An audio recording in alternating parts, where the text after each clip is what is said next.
இந்த தம்பிக்கு தான் 70 கிலோ வெயிட் குறைச்சிருக்கோம். 140லேருந்து 70 கிலோ. இந்த தம்பிக்கு எப்படி வெயிட் குறைச்சேன்னு கரெக்டாக சொல்லி தரேன், பார்த்துக்கிடுங்க. ஓகேவா? இந்த தம்பிக்கு புரோட்டீன் பவுடர் கொடுக்கல, மாத்திரை கொடுக்கல, ஜூஸ் கொடுக்கல, ஊசி போடல, தம்பி போய் ரோட்டில் போய் ஓடக்கு சொல்லல, வெந்தயம் கொடுக்கல, கருவேப்பிலை கொடுக்கல, கரிஞ்சீரகம் கொடுக்கல, மாங்காய் எல்லாம் கொடுக்கல, கொய்யா எல்லாம் கொடுக்கல, வெள்ளை பூசணிக்காய் ஜூஸ் கொடுக்கல, கருப்பு பூசணிக்காய் ஜூஸ் கொடுக்கல, சோப்பு பூசணிக்காய் ஜூஸ் கொடுக்கல, சுரக்காய் ஜூஸ் கொடுக்கல, கிரீன் டீ கொடுக்கல, சுடு தண்ணி குடிக்க சொல்லல, வேற என்னது, நாவல் பழம் சாப்பிட சொல்லல, கொய்யா இலை கொடுக்கல, மாங்காய் இலை கொடுக்கல, சிறுதானியங்கள் கொடுக்கல, வேற என்னது, யோகா பண்ண சொல்லல, மெடிடேஷன் பண்ண சொல்லல, நடைபயிற்சி கூட பண்ண சொல்லவில்லை. ஏன் அப்படின்னு சொல்லல அப்படின்னா, மருத்துவத்தோட ஸ்டாண்டர்ட் புத்தகம் ஹாரிசன். இந்த புத்தகம் என்ன சொல்லுதுன்னா, வெயிட்டை குறைக்கணும்னா ஒரே ஒரு ட்ரீட்மெண்ட் தான். அதுக்கு பேர் தான் பேலன்ஸ்டு டயட்.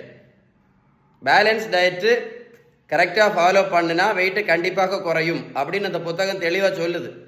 அதனால அந்த பையனுக்கு பேலன்ஸ் டயட் மட்டும்தான் கொடுத்துருக்கும். பேலன்ஸ் டயட் பற்றி ஏதாவது டீட்டெயில்ஸ் வேணும்னு இந்த நம்பரில் கால் பண்ணி பேசுங்க. இந்த வீடியோவை லைக் பண்ணி ஷேர் பண்ணிங்கன்னா, இன்றைக்கி நிறைய பேர் இருந்தாலும் இதுக்காக மாத்திரை சாப்பிட்டுட்டு இருக்காங்க. அவங்களுக்கு எல்லாம் ஒரு நல்ல ஒரு அவேர்னஸ் வீடியோ.